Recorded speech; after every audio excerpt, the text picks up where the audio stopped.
अमियोणजिरं वीरम् अनन्तवर्णाणदंसणसहावम् ओच्छामिनियं सारं केवली सुध केवली मणिदम।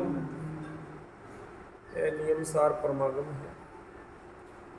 गाथा से जीव अधिकार की गाथा 17 पृष्ठ 40। प्रश्न नंबर आपका अंतर भी हो सकता है 48 है। 14 भेदा भणिदा तेरी इच्छा सुरगणा चौ भेदा ए देसिन वेथारम लोय विभागे सुणादवम। देखिए यहाँ भी जो बात कही गई है, जो वर्गीकरण दिया गया है वह अत्यंत सरल है। मतलब किसी को खास जानने सीखने जैसी बात है नहीं, तो फिर बात क्या है? क्योंकि जो आचार्य ने निर्देश दिया कि विवरीय परिहर्थम और अणीय भावना निमित्तम, जब तक उन दोनों की पुष्टि न हो जाए तब तक तो वो हमने अर्थ किया नहीं। शब्दार्थ की कोई कीमत नहीं। हमें आमना अर्थ और अभिप्राय इनको अपने को खुलासा करना। तो पहले तो यही जान लें कि ये त्रियंचों के 14 भेद कौन से भाई साहब, त्रियंचों के 14 भेद कौन से? मजे की बात है कि यहाँ जो 14 भेद बता रहे हैं, ये 14 भेद जो बता रहे हैं ये भी अतिव्याप्त है। अतिव्याप्त माने अकेले त्रियंचों में पाया जाता है ऐसा नहीं। इनमें से कुछ भेद ऐसे हैं जो मनुष्यों में और अन्य में भी किसी सीमा तक पाए जाते हैं। ठीक है ना भाई? अतिव्याप्त किसे कहते हैं? पूरा बाहर चला जाए ऐसा नहीं है, थोड़ा भी यदि बाहर जाए तो उसे अतिव्याप्त कहते हैं। ठीक है ना?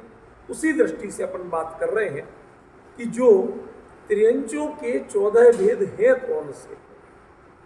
पहले मुद्दे की बात तो यही है ना कि हम पहले 14 भेद जाने तो सही कि त्रियंचों के कौन से 14 भेद कहे, फिर कैसे मैं उनमें अतिव्याप्ति बता रहा हूँ।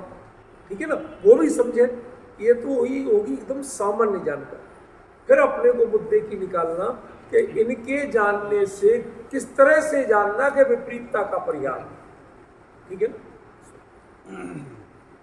ये 14 भेद हैं। 5 स्थावर त्रस, ठीक है ना, और उसमें संगी असंगी। त्रस में जो लास्ट में संगी असंगी, ठीक है ना, तो कितने हो गए? मूल में 7। ठीक है ना? और इन 7 के पर्याप्त और अपर्याप्त, पज्जत्ता पज्जत्ता। पर्याप्त तो समझते हो नरेंद्र जी, किसे कहते हैं? अकेले हाँ कहने से काम नहीं चलेगा, तो फिर बताना भी पड़ेगा। शरीर पर्याप्ति जिनके पूरी हो जाए वो पर्याप्त, और जिनकी शरीर पर्याप्ति पूरी हुए बिना ही जिनका देह वियोग निश्चित हो वो अपर्याप्त। नवीन जी, ठीक है ना? शरीर पर्याप्ति और पर्याप्तियों की बात नहीं, ना भाषा पर्याप्ति, ना मन पर्याप्ति, इन सब की बात। शरीर पर्याप्ति पूरी। क्यों? क्योंकि शरीर माने एक इंद्री भी शरीर ही, और जितनी चाहे इंद्रियां बढ़ती है तो भी, तो एक तो ये सभी के अनिवार्य होता है। क्योंकि पर्याप्त और अपर्याप्त भेद जब सभी के हैं तो ऐसी चीज होना चाहिए कि जो सब में कॉमन हो। तो जितने भी संसारी जीव होंगे, जितनी चाहे उनकी इंद्रिय आदि कुछ भी बदलती रहे, लेकिन शरीर तो होगा। ठीक है ना? आपका निगोदिया के तो नहीं होता, तो निगोदिया जिस शरीर के आश्रित होता है, ठीक है ना, तो वो उसे हम अपर्याप्ति कहेंगे, क्योंकि शरीर पर्याप्ति होती नहीं उसकी पूरी, तो अपर्याप्त कहें। भेद तो तभी बनेगा ना, उसी आधार पर बनेगा ना। तो शरीर पर्याप्ति जिनके पूर्ण हो जाए वो पर्याप्त, और शरीर पर्याप्ति जिनकी पूरी नहीं हो सके वो अपर्याप्त। ठीक है ना? अब जैसे मैं बताऊं आपको कि माँ के गर्भ में बच्चा है छोटा सा, आकार बनने लगता है, हाथ पैर बनने लगते हैं, बोलना जानता है क्या? नहीं। भाषा पर्याप्ति है? नहीं। मन ज्यादा सोचने करने का? नहीं। लेकिन उसके बावजूद शरीर जो ही पूर्ण हुआ आकार में, त्यों ही वो हृदय धड़कना करना जो फंक्शन है वो शुरू हुए, त्यों ही वो क्या कहलाएगा? पर्याप्त। ठीक है ना? तो ऐसी शरीर पर्याप्ति जिनके पूर्ण हुई वो तो है पर्याप्त, और जिनके नहीं हुई वो है अपर्याप्त। अब एक इंद्रिय से लेकर पंचेंद्रिय और पंचेंद्रिय में संगी असंगी, तो ये ऐसे भेद करके जो भी बने उन सब में क्या करना? तरस और स्थावर जो है, तो उन सब में क्या करना? 5 प्रकार के स्थावर, ठीक है ना, और उसके बाद में तरस सबको, और उसमें फिर संगी असंगी। तो ऐसे जितने भी भेद बने उन सबको पर्याप्त अपर्याप्त के भेद से करेंगे तो 7 दूनी 14, ठीक है ना। तो ये जो 14 प्रकार हैं, ये 14 प्रकार किसके जानना? तेरी इच्छा, त्रियंच के जान। तो मैं ये जानना चाहता हूं, जो मैं अतिव्याप्ति कह रहा था, तो पर्याप्त क्या मनुष्य नहीं होते? मनुष्य भी तो होते। पंचेंद्रिय के मनुष्य नहीं होते? मनुष्य भी होते। समनस्क क्या मनस है संगी, क्या मनुष्य नहीं होते? अब आप अंतर समझ रहे नहीं समझ रहे? लेकिन यहां पर ये सारे भेद किसके जानना? तेरी इच्छा। तो आचार्य देव आप ऐसा क्यों कह रहे? जब ये भेद अन्य 3 गतियों के जीवों में भी पाए जाते हैं, भले ही सारे नहीं पाए जाए, क्योंकि मनुष्य 1 इंद्रिय नहीं होती, 2 इंद्रिय नहीं होती, 3 इंद्रिय नहीं होती, 4 इंद्रिय नहीं होती, ठीक है ना। तो वो तो चीज समझ में आ गई, मनुष्य स्थावर नहीं होते, हम सब मान रहे हैं। लेकिन मुद्दा क्या है कि जो भी है, चाहे उनमें संगी सही, चाहे पर्याप्त सही, ये भेद यदि मनुष्यों में, नारकियों में, देवों में भी पाए जाते हैं, तो ये भेद त्रियंचों के ही क्यों जानना? पॉइंट समझ में आए? यदि आप प्रश्न क्लियर नहीं करेंगे तो तय मानना उत्तर कभी आपको क्लियर नहीं होगा। कुंद कुंद जैसे महान आचार्य अभी जितनी भी प्ररूपणाएं कर रहे हैं, जो जो कथन कर रहे हैं, 4 गति के जीवों के भेदों के जो कथन कर रहे हैं, वो सारे के सारे कथन उनके या तो अतिव्याप्त हैं या अव्याप्त हैं। उसके बावजूद कोई दोष नहीं। क्यों? क्योंकि वो अतिव्याप्त अव्याप्त होते हुए भी जब आप ये जिज्ञासा करते हैं कि ये ऐसा कह क्यों रहे हैं, और वो जो क्यों का उत्तर मिलता है, तो वहीं ये दोष समाप्त हो जाता है। क्योंकि कह तो इसलिए रहे, उसमें अतिव्याप्त अव्याप्त का कोई मतलब नहीं रह जाता। समझ गए? जैसे कल्पना करो कि पिता अपने बच्चे को किसी बात के लिए, तू तो मेरा बेवकूफ है, अब वो कहते हैं, जब अभिप्राय को देखते हैं तो कोई बच्चा बुरा नहीं मानता, और अभिप्राय को नहीं देखे तो शब्दों में कैसे फर्स्ट क्लास फर्स्ट, अब क्या कीमत है? आपके फर्स्ट क्लास फर्स्ट होने के बाद भी पिता ने कह दिया मेरा बेवकूफ है, तो बताओ 2 में से क्या सही है? दोनों ही सही। भाई पिता का अभिप्राय सही है, अभिप्राय पकड़ोगे तो वो कथन बिल्कुल सही है, और यदि आप डिग्रियां देखोगे तो कथन गलत है। समझ गए? ऐसे ही सामान्य शब्दों से यदि आप ये 14 भेद देखोगे तो ये कथन प्रामाणिक नहीं, क्योंकि ये तो अतिव्याप्त होता है। मनुष्य त्रिंच आदि में भी कुछ कुछ तो पाई, मनुष्य और देवादि में भी, नारकी में भी पाए जाते हैं, ठीक है ना।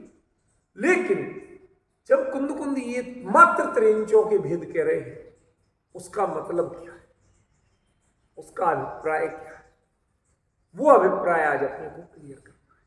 फिर देवों की बात जैसे समय होगा करेंगे। पहले ये बताओ, एक इंद्रिय, जो एक इंद्रिय है, सबसे निरीह जिसको आप कहते हैं, पृथ्वी हो, जल हो, अग्नि हो, वायु हो, वनस्पति, ये पांचों के प्रति जब चैतन्य दृष्टि आपकी हो, अपने जैसे ही जीव दृष्टि हो और उसके साथ साथ उनकी तिर्यंच दृष्टि भी हो। तिर्यंच कौन होती? जीव के ही भेद है कि किसी और के, है ना? तो पहले तो जीव दृष्टि चाहिए और उसके साथ तिर्यंच दृष्टि चाहिए। मतलब कहने का अभिप्राय क्या हुआ? अभी तक आप शायद कुछ पकड़ नहीं पा रहे, इसलिए अभी आप सबके चेहरे सपाट नजर आ रहे हैं, जबकि मैं बड़ा क्लियर संकेत कर रहा हूं। पहली क्या है? जीव दृष्टि, और दूसरी तिर्यंच दृष्टि। जीव दृष्टि है करुणा और वात्सल्य के लिए, आप उनके प्रति किसी भी रूप में मन से, वचन से, कर्म से उपेक्षित व्यवहार ना करें, चिंतन ना करें, इसके लिए तो है जीव दृष्टि। और उससे भी अधिक करुणा की दृष्टि क्यों रखना? पहले में भी करुणा, दूसरे में भी करुणा क्यों रखना? कि ये दशा अपने स्वरूप के प्रति सरल वृत्ति नहीं रखने के कारण, धर्म के प्रति छल वृत्ति रखने के कारण ये दशा हुई। आज जो दृष्टांत होंगे उनके लिए आप सभी से क्षमा प्रार्थी, बट हमें क्लियर समझना ही होगा। यदि हम इस चर्चा में नहीं समझ पाए, इस स्तर की बातचीत में नहीं क्लियर कर पाए, तो माफ करना, फिर आपको क्लियर करने की, खुल के बोलने वाला नहीं मिले। हमने मंदिर में भगवान के दर्शन पूजन के लिए जितने अधिक संसाधन जुटाए जाते हैं, उनमें हमें हर्ष, गौरव, तृप्ति का अनुभव होता है कि भाव जुटाए जाते हैं, उनमें अधिक हर्ष, गौरव, तृप्ति का अनुभव होता है। आप फोकस किस पे करते हैं? साधन पे या भावों पे? ज्यादातर साधन पे। सही उत्तर दिया। मैं तो सही बताया। वस्तु स्थिति का उत्तर दिया। आप यदि मान लो किसी दिन पूरे इतना बड़ा थाल लगा के बढ़िया कपड़े, और यदि सहज आके भगवान के 2 मिनट में दर्शन किए, तो हमें को नहीं लगता कि हमने आज कुछ किया। ये जो कर्ता भाव और परिग्रह के प्रति जो हमारी एक आकर्षण का भाव है, ये भाव आपके त्रियंच पने का निर्णय है। सारी दुनिया में छल करो, समझ में आता है, पैसे के लिए करो, और बिजनेस में करो, नौकरी के लिए करो, संसार के नाते रिश्ते के लिए करो, सब समझ में आता है। लेकिन कुंद कुंद स्वयं किस मार्ग पे थे? आत्म साधना के मार्ग पे। और इसमें भी यदि जीव अपनी प्रणति को नहीं पहचान पाया कि तू तृप्त काहे में, तू हर्षित किस पे है, सच बताइए, 2 लोग बगल में बैठे हों, एक सिंपल हवाई चप्पल पहने और अत्यंत सादा कपड़े में हो, और आप बिल्कुल टिप टॉप सूटेड बूटेड हो, तो हमें क्या लगता है? मंदिर जो आते हैं, जो पूरे धोई दुपट्टा और पूरी सामग्री लगा के जो प्रक्षाल सहित पूजन कर रहे हैं, उनकी परिणति में, और जो साधारण आके 2 मिनट को ही, चाहे 5 मिनट को सही अपना करके शांत भाव से बैठ गया, क्या हमें ये अहम की संतुष्टि नहीं लगती है? मैं तो भाई साहब बाकायदा सुबह से आके शुद्ध कपड़ों में पूरा प्रक्षाल पूजन सामग्री बनाना पूरी विधि करता हूं। ये जो पूरी पे जो जोर है ना आपका, ये पूर्णता कायम है? साधन की है या साधना की है? साधन की। हम तृप्त हैं साधन की पूर्णता, साधन की श्रेष्ठता। यदि यहां पर आपको तृप्ति का अनुभव है, यहां पर यदि गौरव का अनुभव है, इसका मतलब आप अपनी साधना से छल कर रहे हैं।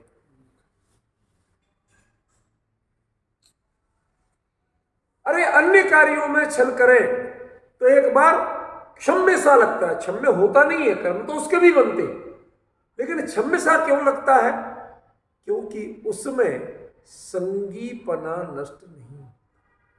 आज के शब्दों पर बहुत कारण गंभीरता से ध्यान दें। धर्म क्षेत्र में, आत्महित के क्षेत्र में जब आप छल करते हो तो आप अपने आप को असंगीपने की ओर, जो ये मन मिला था, ये सोचने विचारने के निर्णय करने के लिए मिला था, क्या आप आत्महित का निर्णय कर सकें और आपने आत्महित का निर्णय छोड़ करके साधनों की श्रेष्ठता को वरीयता दी, उनको चुना, उनको पकड़ा आप। That's me. आप स्वतंत्र थे, क्या करें, कोई आपको कान पकड़ के नहीं करा। संसार के कामों में दबाव होता है, मंदिर में माली पुजारी बन जाए तो भी दबाव है, लेकिन आप ना माली थे, ना पुजारी थे, ना ये नौकरी आपकी थी संजय भाई। किसी ने रोका टोका आपको, कितनी देर करो, किन भावों से करो, किसी ने कुछ नहीं किया। चुनना आपको था, इसमें आप राजा थे, और राजा होके भी आपने चुना क्या?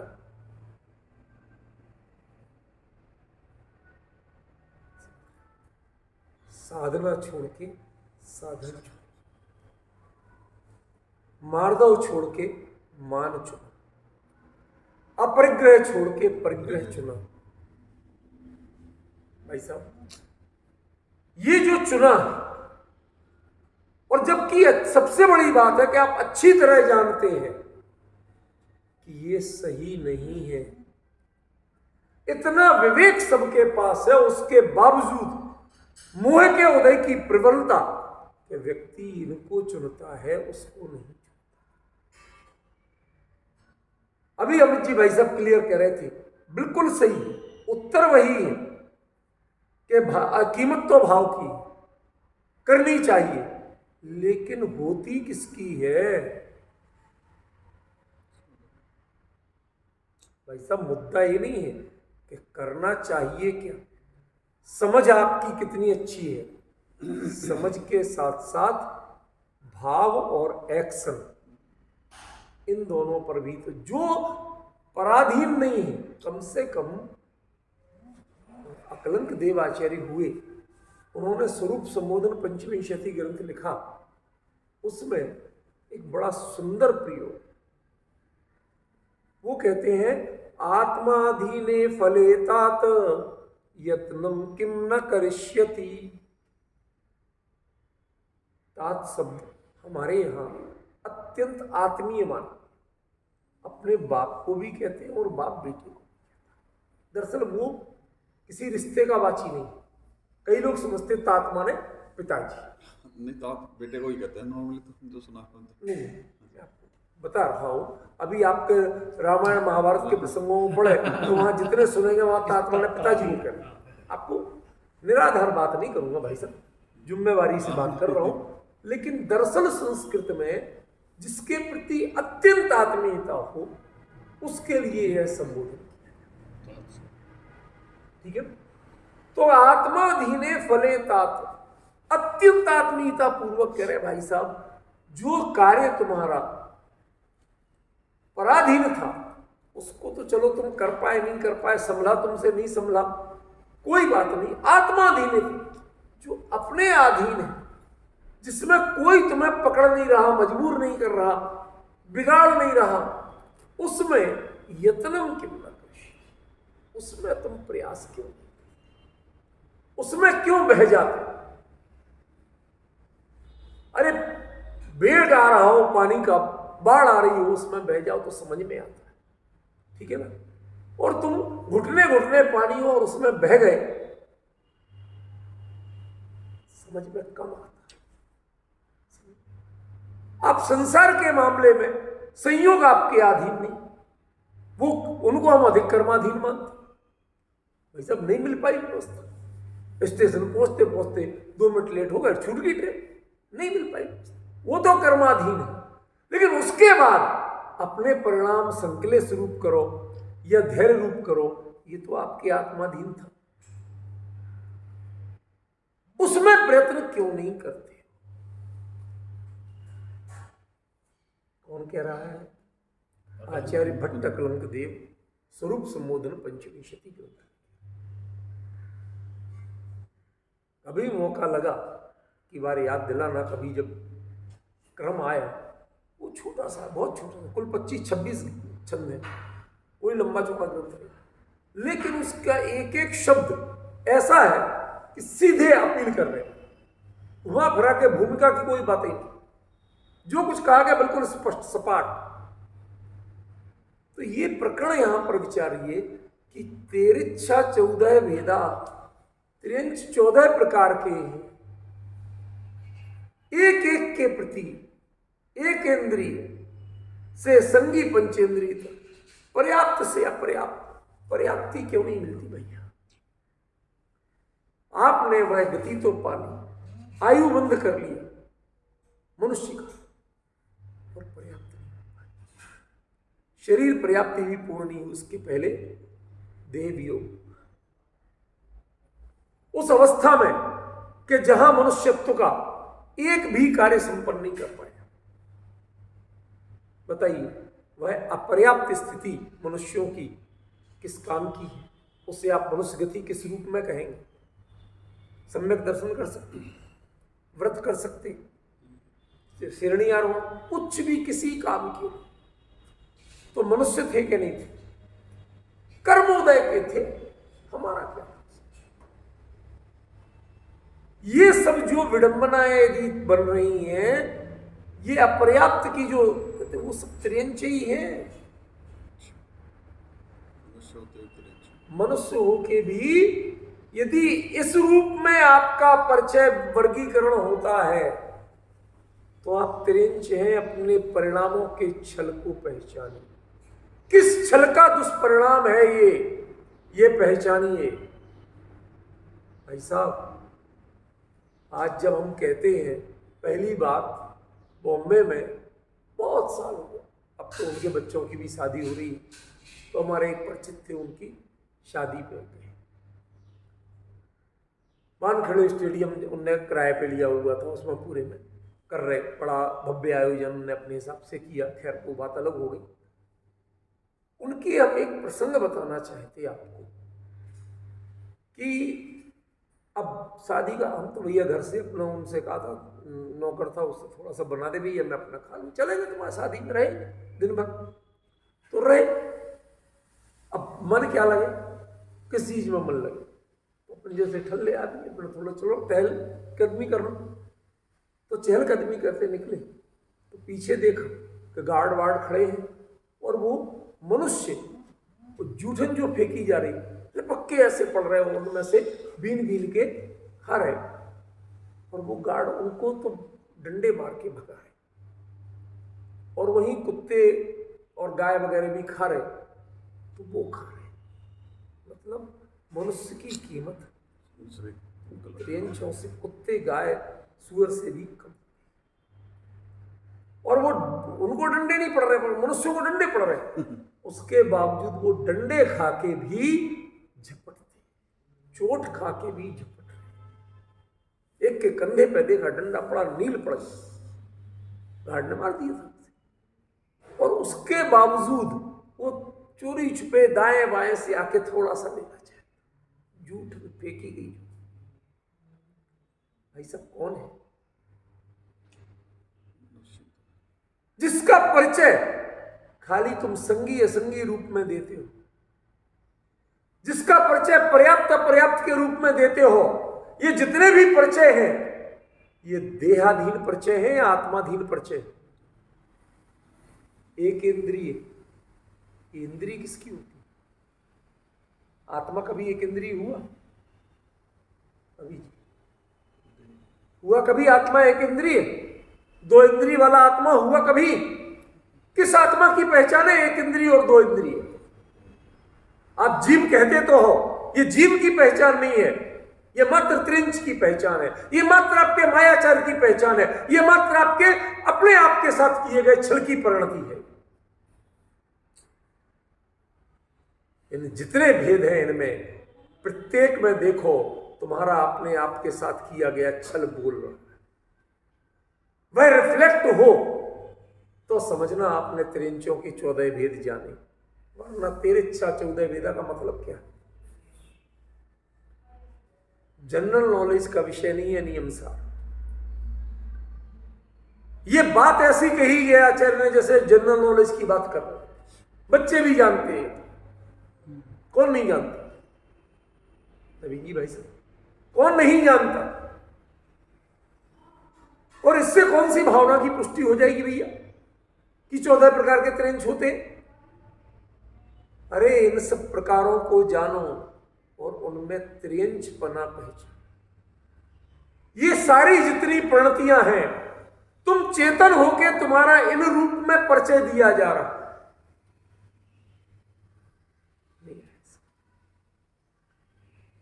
राजा जनक का एक स्वप्न आपको याद है? प्रथमानुयोग की कथा है। मैं प्रथमानुयोग पढ़ाने में ज्यादा घुसता नहीं हूं, कभी कभार थोड़ा बहुत स्पर्श कर लेता हूं कि राजा जनक एक बार सो रहे, नींद में वो देखते कि मैं जंगल में घोड़े पे वन्याटन के लिए, जंगल घूमने के लिए जा रहा, दौड़ा रहा घोड़ा, दौड़ाते दौड़ाते पता चला सैनिक छूट गए, संगी साथी जो थे सब छूट गए, अकेले रह गए, भटक गए जंगल में। लैंडमार्क और कोई वो तो होते नहीं रास्ते के निशान, जंगल है, उसी का नाम जंगल। अब भटकते भटकते किसी तरह कहीं पहुंचे, बहुत देर हो गई, तेज धूप, परेशान। तो ये भी गहने कपड़े ऐसी चीजें कीमती वो भी, भूख लगी थी, क्या कर? राजा भीख मांगे, बहुत अपमान की बात, सारी चीजें हमने घोड़े पे छू, सिंपल रूप में देखा। कोई ऐसे ही देहात सा था, तो वहां पर कोई छोटा मोटा सेठ होगा, तो वो लोगों को खाना बांट, भूख इतनी तेज लगी थी, बर्दाश्त नहीं हो रही थी, तो उसमें जाके लाइन में, अब लास्ट में बैठो, बाद में आया, बाद में। जब तक वहां बैठे तो कुछ नहीं, खिचड़ी बट रही थी। वो खिचड़ी भी इनका नंबर आते आते खत्म हो गई। भाई बहुत भूख लगी यार, कुछ तो दे दो, थोड़ा बहुत होगा, कि वो जो नीचे तल्ली में जल गई थी ना, लग गई थी थोड़ी, वो है कहो तो दे दूं। नौकर कहते यार वो ही दे। तो वो एक पत्ते पर रख लाया, पत्ते पर रख लाया, और जो ही इनने हाथ में लिया उसी समय चील ने झपट्टा मारा और वो भी ले। अब इतनी वेदना थी भूख की कि वो जो चील ने लिया और चीख के मारे और नींद खुल। ये मैं क्या, मैं राजा जनक और मेरी स्थिति ये, मेरे परिणामों की कमजोरी ये कि मैं भीख में लूं और भीख का भी जला जलाया खिचड़ी का हिस्सा यदि छिन जाए तो मैं वेदना के मारे चीख मारूं। कौन से परिणाम है भाई साहब? ये परिणाम, ये जो दशा है ना, ये दशा त्रिंचों जैसी है या इसमें कहीं मनुष्यता के लक्षण है? मजबूरी है। इसमें दिव्यता के लक्षण है क्या? नहीं, ये दिव्यता है न मनुष्यता है। अरे यहां तक इनमें तो नारकी पर नारकियों के भी मात्र दुख और वेदना से परिभाषा की जाती है, लेकिन त्रियंच की मात्र देह से परिभाषा की। अभी तक आपने मनुष्य की अलग ढंग से पढ़ी, भूमि से कहां जन्मे, ठीक है ना।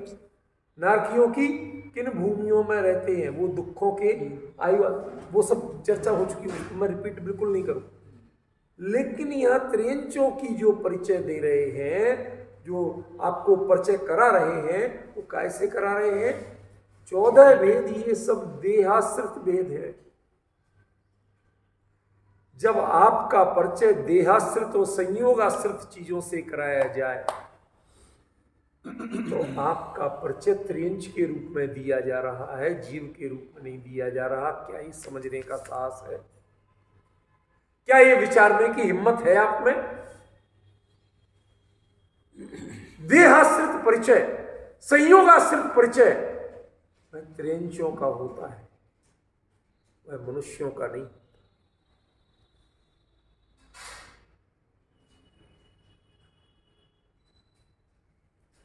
नाराज नहीं हो तो एक बात कहूँ, कभी कभी चुभना चाहिए। थोड़ा चुभने से कई बार होश आ जाता है, ठीक है ना।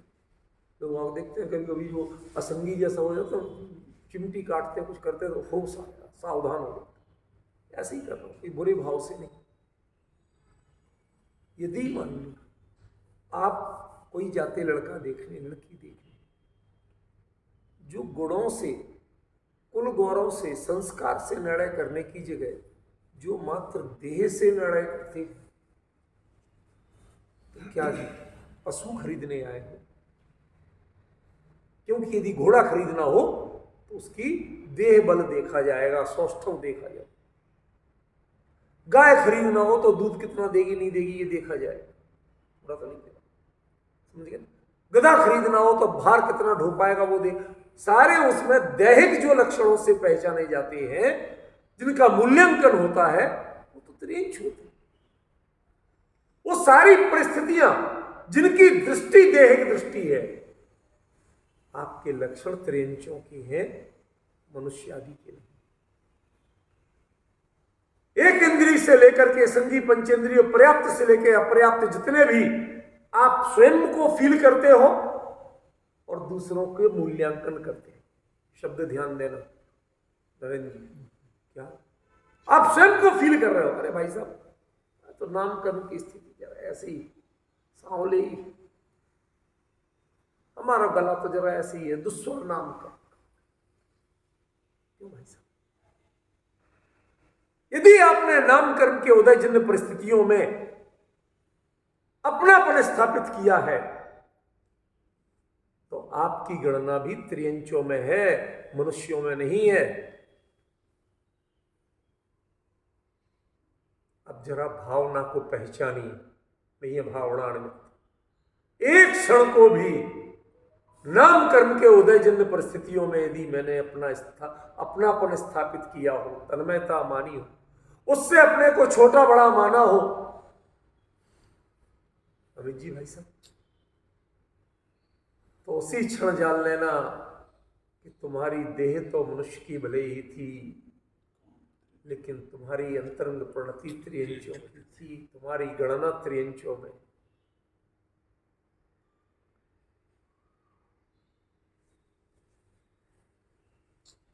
अरे साहब मैं तो संगी, समझदार, विचारशील, किसके खेल हैं ये? किसके खेल हैं ये नामकर्म के खेल है सारे। और नामकर्म के उदयजन्य परिस्थितियों में जिसने अपनापन स्थापित किया, तन्मयता मानी, हर्ष और विषाद माना, चाहे अपने को या दूसरे को, इसके आधार पर मूल्यांकन जिसने किया। आपको याद हो जनक राजा की ही दरबार की एक घटना, राज्यसभा की। एक बार उनको अष्टावक्र नाम की ऋषि आए, वो कहते 8 जगह से टेढ़े मेढ़े थे, नाम ही इसलिए अष्टावक्र माने टेढ़े, तो उनका नाम ही अष्टावक्र था। तो वो आए तो लोग बाग जो सभा के लोग थे उनको यूं चलते देख के तो सब मुंह पे कपड़ा दे के हंसने लगे। तो वो अष्टावक्र ऋषि बोले कि अरे जनक, मैंने तो सुना था कि तू बड़ा ज्ञानी है और तेरी सभा ब्रह्म ज्ञानियों की है, मुझे क्या पता था। मैं माफ करना ये शब्द मैं कोई संसदीय के रूप में नहीं बोल रहा हूँ, वो तो उनकी कथा के रूप में बता रहा हूँ कि चर्मकारों की सभा में सारे पंडित भड़क गए, हमारे लिए हम तिलकधारी ब्राह्मण इतने उच्च कुल के और तुम जनेऊधारी और पता नहीं क्या क्या, और तो हमारे लिए ऐसे बोल रहे, सब भड़क गए। तो अष्टावक्र ऋषि बोले कि चमड़े को देखकर, हाड़ को देखकर जो मूल्यांकन करे वो चमत्कारी तो हो, उसे हम किस अधिकार से मनुष्य कह लेंगे तुमने योग्यता रखी कहां? तुमने मेरे गुण पहचाने, मेरे संस्कार पहचाने, मैं क्या कहने आया, क्या जानता हूं, क्या बता रहा हूं, उसके मूल्यांकन किया। परिचय नहीं, दैहिक परिचय से जिसने सारा मूल्यांकन शुरू कर दिया,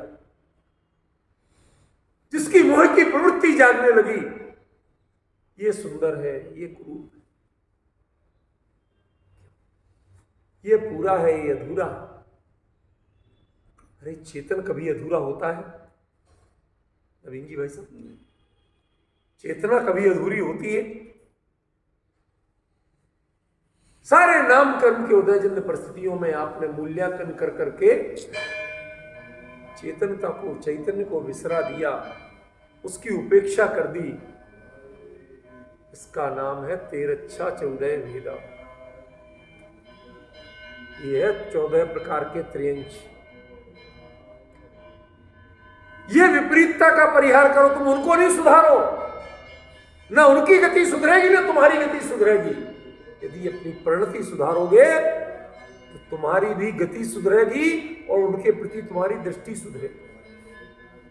पर वो तुम्हें त्रियंश नहीं, फिर वो दैहिक परिभाषा से, दैहिक परिचय से नहीं पहचान होगी उनकी। आपका परिचय का, देखने का ढंग, जिसे आउटलुक कहते हैं, वो पूरा बदल जाएगा, आपका विजन बदल जाएगा। इसलिए 14 प्रकार के त्रियंश जानना चाहिए। कहे गए भगवान ने, कहे हैं भाई, ये तो कहे भाई साहब, इसमें नया क्या है, इतनी समझे। त्रियंश कहे हैं वो, इन 14 वेदों से जिसको जाना जाता है वो सब त्रियंश है। वो जानने देखने वाली दृष्टि भी त्रियंश है, और दिखने वाले जो अपने आप को तद्रूप मानते हैं वो भी त्रियंश है। चाहे वो चक्रवर्ती की देह और कामदेव की देह क्यों ना हो, वो त्रियंश है। स्वरूप का विस्मरण कर जिसने देह का स्मरण किया, संयोग का स्मरण किया, इससे बड़ा त्रियंश और क्या होगा, इससे बड़ा छली मायावी और कौन होगा।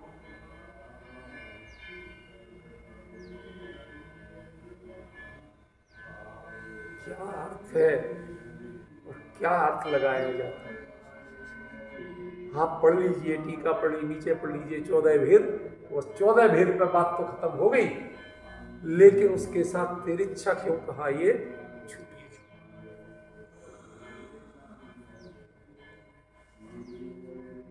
ये भाई, ये कुंद कुंद की वाणी है। एक एक शब्द के पीछे टारगेट जब तक लेके नहीं चलोगे, लक्ष्य निर्धारित नहीं करोगे, तो कुछ समझ नहीं आएगा। लोग शब्दार्थ पे ही पंडित बनने जा रहे हैं। ज्ञानियों के अभिप्राय को पहचानने की फुर्सत किसी को नहीं। नवीन जी भाई साहब,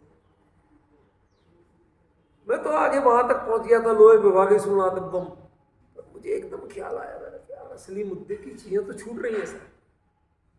वो तो क्लियर ही नहीं हुआ कि ये मनुष्यों के भेद, त्रिंचों के भेद, नारकियों के चक्कर क्या है, क्यों कह रहे हैं, और इतनी स्थूल बातों से कौन सी विपरीतता का परिहार होने वाला, कौन सी निज भावना। ओ कोई कुंद कुंद जैसे महान रिद्धिधारी वर्धमान चरित्र के धनी, उनकी भावना की पुष्टि। एक चीज ध्यान रखना,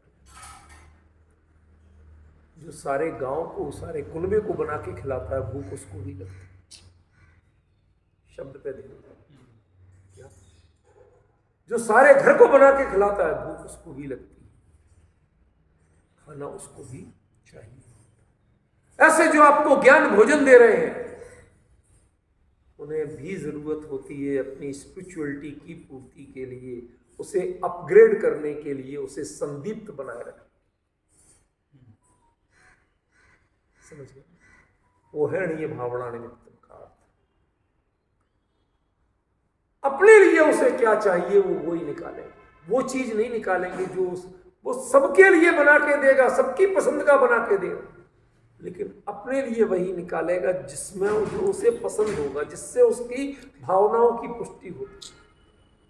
मैं सच बताऊं, जयपुर में पढ़ता था ना, जब वो तो फर्स्ट बैच का था, तो वहाँ एक वो किशनगढ़ का, वो अपने नेमचंद पाटनी थे ना, तो उन्होंने अपने महाराज लाके दिया था कि चलो भाई हमारे बड़े रईसों के यहाँ आया, तो उनकी एक मानसिकता थी, यदि वो खाना बनाने वाला दरिद्र होगा वो कभी ढंग का आपको खिला ही नहीं पाएगा।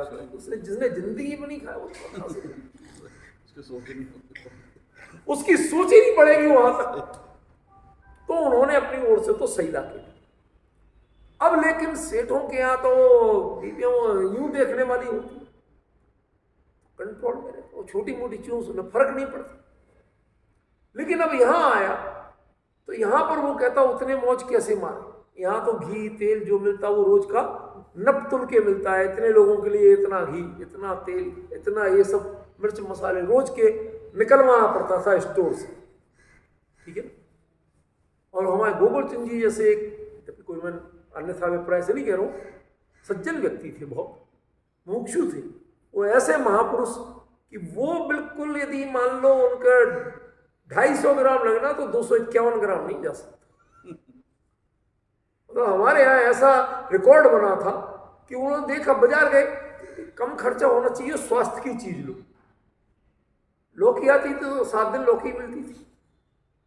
मूंग की दाल आई छिलके वाली, 6 महीने बाद दाल बदली गई, 6 महीने सुबह शाम मूंग की छिलके वाली दाल। भाई स्वास्थ्यप्रद भी होती है, अच्छी होती है, हल्की होती है, पाचक होती है, लो बढ़िया।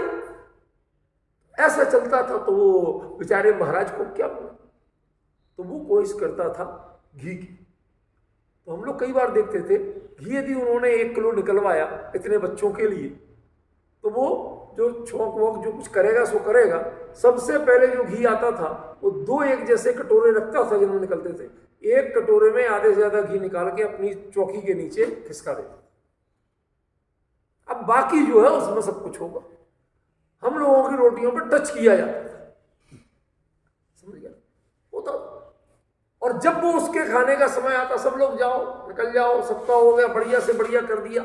जो देर तक हो रहा है उसको थोड़ा बहुत एक्स्ट्रा मिल जाएगा, लेकिन जब सब निकल गए तब उसका स्टॉक निकलता था, तब दाल छुपती थी, तब पता चलता था दाल किसको कहते।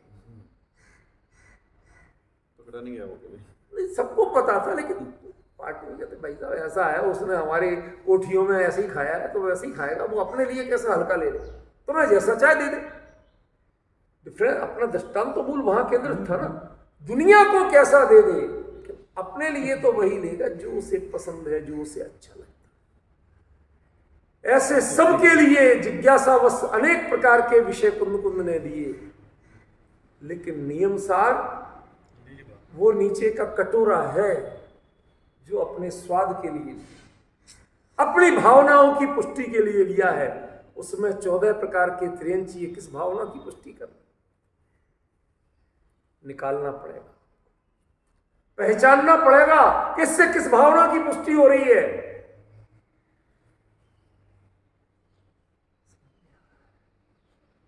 यदि किसी को पर्याय की दृष्टि से देखा हो,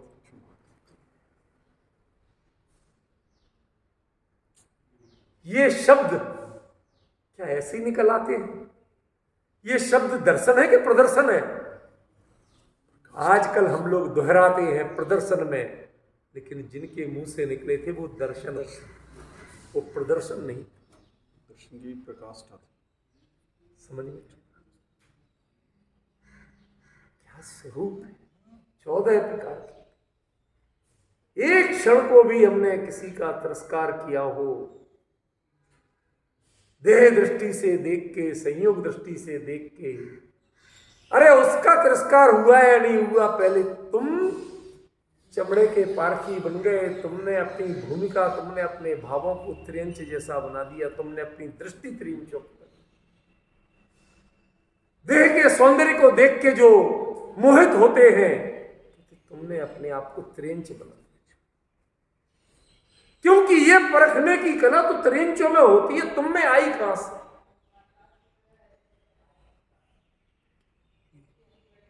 मैंने आपको बताया था एक बार, थोड़ा सा हूं बोलने में, बोल देता हूं, परवाह नहीं करता। एक दिन किसी नाम नहीं बताऊंगा, किसी बहुत बड़े अपने ही समाज के बड़े सेठ के पास, तो जिस समय पहुंचा तो वो आने ही वाले होंगे, तो उन्होंने भाई आए, सब इज्जत से बिठा दी ड्राइंग रूम में। अब मैं बैठा हूं, उनका फोन भी आ गया, अभी 2 मिनट में पहुंच ही रहा हूं। अब इतने में उनकी घर की लेडीज बहुएं आपस में बतिया रही, तो बतियाते बतियाते उनको अपना वो दिखा रहा था। वो जमाना था कि जब स्टेशनों पे आपकी बोतल बंद पानी नहीं मिलता, ये वो जमाना था, सबको जो चाहे हो उसको और नलके का पानी ही लेना पड़ता था, या अपने घर से लाओ तो लाओ, वो जमाना था। तो वो बड़े उससे अकड़ के कह रहे हैं, स्टेशन का पानी मैं कभी छू भी नहीं सकती, स्टेशन का पानी और गटर का पानी एक जैसा। बिल्कुल यही शब्द थे वैसे। मेरे जैसे किसके आदमी ने बोल दिया, आपको पता कैसे?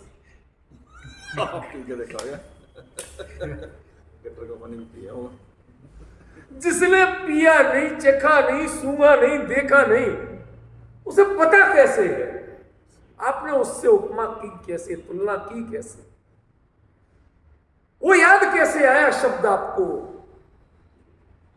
आप ये कहते स्टेशन का पानी जैन पानी नहीं होता, वहां छानने के साधन नहीं होते, जीवाणी का साधन नहीं होता, जैन पानी नहीं, हमें हर्ष हो। लेकिन आपने उसकी कंपैरिजन किससे किया? गटर के पानी से। यहां का हमें खेद है, आपके मुंह से ये शब्द, ये तुलना निकली कैसे? इसका परिचय आपको कैसे? ऐसे इस देह दृष्टि का परिचय, चाहे एक इंद्रिय आदि हो, चाहे संगी असंगी हो, चाहे पर्याप्त अपर्याप्त हो, ये परिचय आपके दिमाग में आया कैसे? ये चिंतन आपके दिमाग में आया कैसे? ये पहचान आपकी नजरों में जगी कैसे? कुंद कुंद कहते हैं आपका परिचय त्रियंचों में है, भले लोगों में नहीं है। आप स्वयं आत्मछल करते हो और दूसरे के आत्मछल के परिणाम को पे मोहित होते हो। आप उस आत्मछल की जाति को नहीं पकड़ सकते जिसका परिणाम ये त्रियंच बना।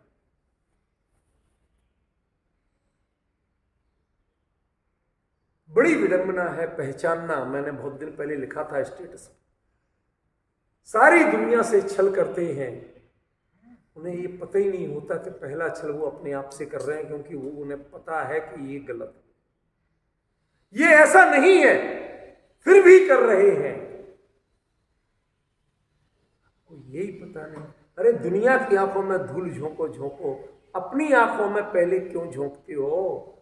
यदि अपनी नजरों में तुम साफ रहना चाहते हो तो दुनिया में तुम किसी के साथ धोखा नहीं कर सकते, किसी से झूठ नहीं बोल सकते, किसी से छल नहीं कर सकते, तुम त्रिंच कभी हो ही नहीं सकते। जिसे अपनी कीमत नहीं है और दुनिया के साथ छल करके छोटे मोटे तेरे छल सफल हो गए, छोटा मोटा पुण्य का तुच्छ उदय था, और उस पर हर्षित होता है,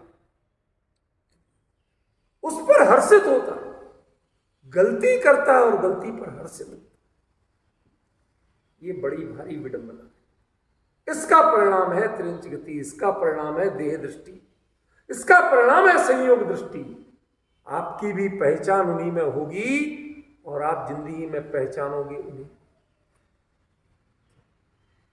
ये डोले सोले ऐसी वैसी बातें जो करते हैं, इनसे जिनकी पहचान नजरों में बनती है, माफ करना भाई साहब, आपकी नजर भी त्रिंच की है और आपकी परिणति भी। हम त्रिंच हैं या नहीं है ये बात अलग है, ये तो हम जाने, लेकिन आपकी परख तो प्योर त्रिंच की है। आपकी परख अभी मनुष्यों जैसी नहीं हुई, भेद विज्ञानियों जैसी नहीं हुई, धर्मात्माओं जैसी नहीं हुई। ये बड़ा भारी ड्रॉबैक आपका बना।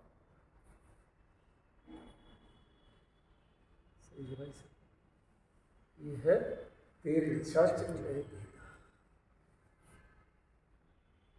अब बताइए विवरीय परिहृतम है या नहीं है इसमें, वर्णीय भावना निमित्तम है या नहीं? और यदि ये दृष्टि न हो तो न इसमें विवरीय परिहृतम है और न अणीय भावना निमित्तम है। क्यों? किस विपरीतता का परिहार? इस एक इंद्रिय से पंचेंद्रिय तक, त्रस से स्थावर, ये सब दैहिक परिचय है, ये कौन नहीं जानता? इससे क्या होगा? अरे जानना अलग चीज है, वैसी पहचानना अलग चीज, और उसकी प्रतिक्रिया परिणामों में होना अलग चीज है। आप वहां तक तो पहुंचे ही नहीं। हाँ, जान लिया था। मैंने एक आपको दृष्टांत दिया था बहुत दिन पहले, हिंदुओं की कहानी है, वैदिक मान्यता वालों की, कि वो तुलसीदास जी ने जब वो लिखा ना रामचरितमानस, लोग तो ये मानते थे भैया तुम्हें तो प्रभु राम मिल ही गया हो, तुम तो उनके साक्षात दर्शन कर ही लिए होंगे, लेकिन असल तो तुलसीदास जानते थे। कुछ नहीं, जब लगा तो उन्होंने वो कहानी, उन्होंने विनय पत्रिका लिखी सीता मैया की, माता जी आप ही कुछ हमारी एप्लीकेशन लगवाओ। उन्होंने ये सारा कर दिया हनुमान की बोल, हनुमान जी बजाओ। पिए तो वही है, हम भले ही कोई भी हो, पिए तो वही है। उनकी कहानी, कोई हम व्यंग नहीं कर रहे किसी पर। तो उन्होंने हनुमान जी से विनती की। अब हनुमान जी ने उनको कह दिया कि चित्रकूट पे जाओ और एक ड्यूटी ले लो, जो जो नदी से पार उतरे नाव से उन सबके पैर धो, उनको तिलक करो। ये करते रहो, कब तक करते रहो? ऐसे ही करते करते एक दिन मिल जाएंगे तुम्हें। तुलसीदास जी लग गए, चंदन घिसे, तिलक लगाए, पैर धो, आगे बढ़ो भैया। अब लगा के हनुमान जी ड्यूटी तो लगा रहे, वो ड्यूटी के रूप में कर रहे। ऐसे ही क्रम में रामचंद्र जी भी आ गए सिंपल वेश में, तो उनके भी पैर धोए, तिलक लगा, आगे बढ़ो भैया। तो वो हनुमान जी पेड़ पे बैठे बैठे वहां गाते हैं कि चित्रकूट के घाट पे भई संतन की भीड़ और तुलसीदास चंदन घिसे तिलक हो तरग भी। अरे भले आदमी, जिसके लिए तुम ढूंढ रहा था सामने खड़े और तू पहचानता नहीं, काहे का तूने रामचरितमानस लिख दिया? जो राम को नहीं पहचान सके उसका रामचरितमानस किस काम का? ऐसे ही जो चैतन्य को नहीं पहचान सके उसका धर्मात्मा होना, जैन होना, मनुष्य होना, ये किस काम का? वो दृष्टि दी है। अब इसके बाद संक्षेप में, थोड़ा समय है 10 मिनट का, हम सुरकणा चौभेदा, इसमें दृष्टि उनसे एकदम भिन्न। देव काहे से पहचाने जाते हैं? देवों में सबसे बड़ा डिफरेंस काय का होता है?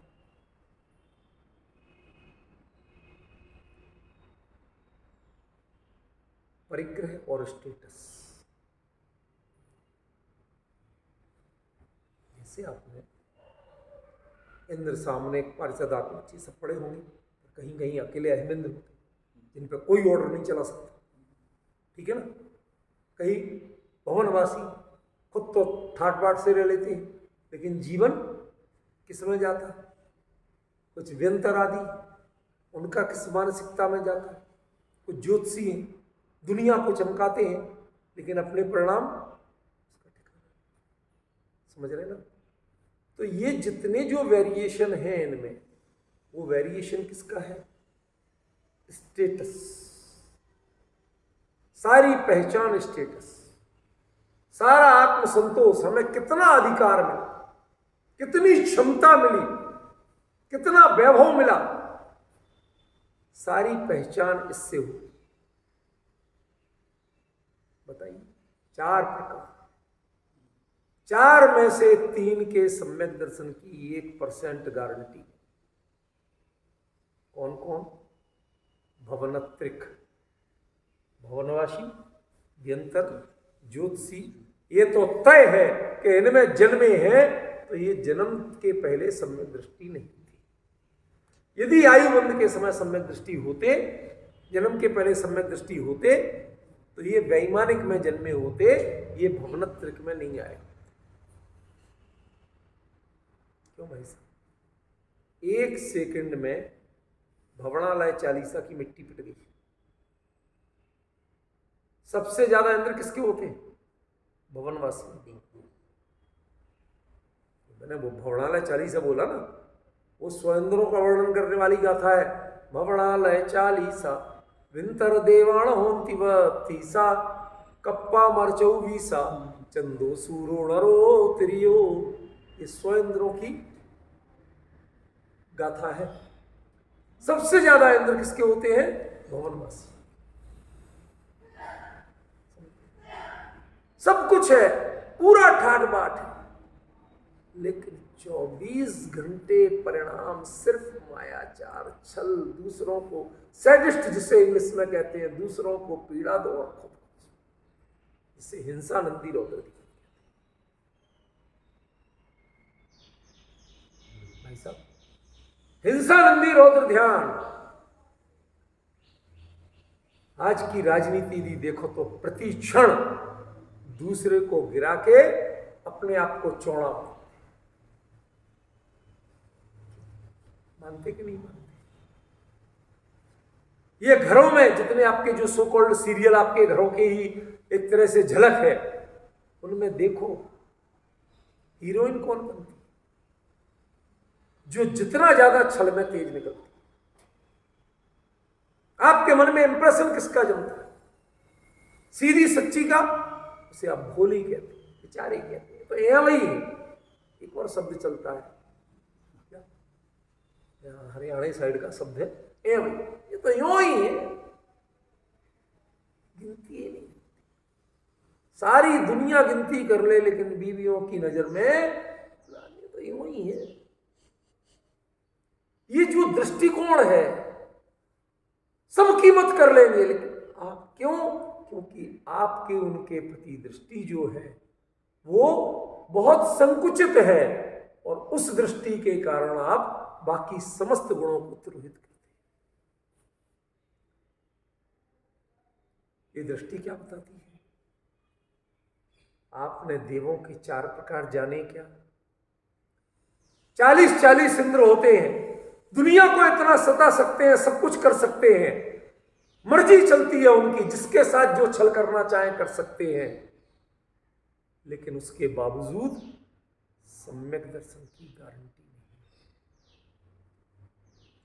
आत्महित की गारंटी नहीं है, मोक्ष मार्ग की गारंटी नहीं है। भवनवासी में जन्मे हैं, पहले सर्टिफिकेट लाओ सम्यक दर्शन कब लिया? क्यों? क्योंकि जन्म से तुम हो ही नहीं सकते। क्या भाई साहब? सड़े गांव में रहे, जिस गांव की औसत आय, अधिकतम आय कोई कहे तो साहब 50,000 रुपए से, तो उस गांव का आदमी गांव से आया एक है, और जौहरी की दुकान पे चढ़ के हीरे का भाव पूछे, दिखाने को कहे, भाई साहब अभी माल है नहीं, आ जाएगा महीने 2 महीने बाद, ऐसे ही आजकल शॉर्टेज चल रही, दिखाने को राजी नहीं है, लेना ही नहीं सुना। तुम्हारे हैसियत है। ऐसे भवनवासी, तुम इंद्रपड़े में भले ही सबसे ज्यादा बहुमत रखते हो 40 का, लेकिन इस दुनिया में बहुमत किनका होता है? बहुमत की जो सरकारें चुनी जाती हैं, उन किनकी होती हैं? बिना छल छिद्र षड्यंत्र, इसके बिना आज तक कुछ बना? ऐसे आपको दुनिया में ये बहुमत मिल जाए, बड़े बड़े लोग मिल जाए, आपकी पार्टी में कितने लोग आए, माफ करना, इससे आप यदि मूल्यांकन करते हैं अपना, तो बहुत बड़े धोखे में। आपके यहां भले लोग कितने आए थे, कभी इसकी गिनती हुई? आप जो फोटो एल्बम बना के रखते हैं, उनमें चेहरे किनके होते हैं? एक सदाचारी सज्जन, सीधे सरल सादा, हमारे भाई साहब जैसे सिंपल कुर्ता पजामा पहने बिना प्रेस का यदि मिल जाए, तो उसकी फोटोग्राफर बोलोगे भाई साहब साइड हो जाए ना, फोटो बिगड़ जाएगी। क्षमा करना भाई साहब, मैं आपका कोई व्यंग नहीं कर रहा हूं, पर ये कड़वा सच बता रहा हूं। फोटोग्राफर बचता है, कहता भाई साहब एंगल का बीच में आ गया, सारा कवाड़ा कर दिया फोटो। ये जो सोच है, ये सोच क्या बताती है? ये सोच आपके भवनवासी सोच को बताती है। इंद्र 40 है, पात्रता चबन्नी की भी नहीं। व्यंतर कौन कौन सी जगह नहीं जिसके अंतर में आप नहीं हो? सब जगह घुसे पड़े रहते हो, किसी भी जगह हो सकते हो आप, विशेष रूप से सब जगह व्याप्त होते हुए भी, और बहुत कितनी समर्थ हो, शब्द सुन लेना ध्यान से आगे का, उसके बावजूद तुम सारे संयोगों को उठापटक कर सकते हो, चेले में पर भी बना सकते हो, पूजा भी करवा सकते हो अपनी, और सता भी सकते हो दूसरों को, लेकिन माफ करना, अपनी नजरों में किसी काम की नहीं बन सकते कभी, सम्यक दृष्टि नहीं बन सकती कभी। ऐसा नहीं कि व्यंतर सम्यक दृष्टि हो नहीं सकते, लेकिन जो मानसिकता है, उस मानसिकता की बात कर रहा हूं, उस मानसिकता से कोई सम्यक दृष्टि नहीं बन सकती। तुम्हारा कुल ऐसा है, वर्ग ऐसा है कि जिसमें सम्यक दृष्टि पैदा नहीं होती। एक सज्जन हमसे बोले कि भाई साहब आपके यहां जो SC ST क्लास के लोग हों, ये मुनि दीक्षा ले सकते कि नहीं? वैसे आपके हिसाब से क्या होना चाहिए? ले सकते हैं, क्यों नहीं ले नहीं सकते? नहीं, वो अपना मतलब अपना वो चंद्र छोड़ो। अंगीकार करें। दोनों उत्तर सही है, दोनों उत्तर बिल्कुल सही है। ले सकते माने अपने परिणामों की पात्रता से, हो सकती है। और नहीं ले सकते माने भाई तुम्हारे संस्कार तुम्हें अता पता है, अरे तुम्हें जैनत्व का पता नहीं है, अहिंसामयी जीवन का पता नहीं है, क्यों खान पान की शुद्धि का पता नहीं है, साधु दीक्षा की बात करते हैं। तुम्हें अभी पानी छानने का तो पता नहीं है, आप समझ रहे हो? तो वो इनसे, तो तुम जिन 3 कुलों में हो, कौन 3 कुल? भवनवासी, व्यंतर और ज्योतिषी। तुम्हारे यहां तो बेटी भी देने को राजी नहीं। ये व्यंग है, ये कोई दीनी जाति उनको, ये व्यंग है। ऐसे कुल में हम बेटी देने को राजी नहीं है जिनके कुल में सम्यक दर्शन की पात्रता नहीं हो, जहां सम्यक दृष्टि बैंड हो, प्रतिबंधित हो। तुम्हारे यहां जन्म नहीं ले सकते। दिव्यता तुम्हारे यहां जितनी चाहे हो, भाई साहब आप जानते अच्छी तरह से किस पीड़ा से बोलूंगा। दिव्यता जितनी चाहे हो, पैकेज जितने चाहे बढ़िया हो, लेकिन जहां वीतरागी देवगुरु धर्म की कदर नहीं है, जैन संस्कारों की कदर नहीं है, हम जोड़ नहीं सकते। हमारी नजरों में कुछ नहीं। एक बात है, वैसे मैं बताऊँ आपको, रतन कांड सर्वकाचार में आचार्य सुमंत भद्र ने जो ये पद्मावती माता है, इसको भवनवासी देव लिखा है, पढ़ लो आप।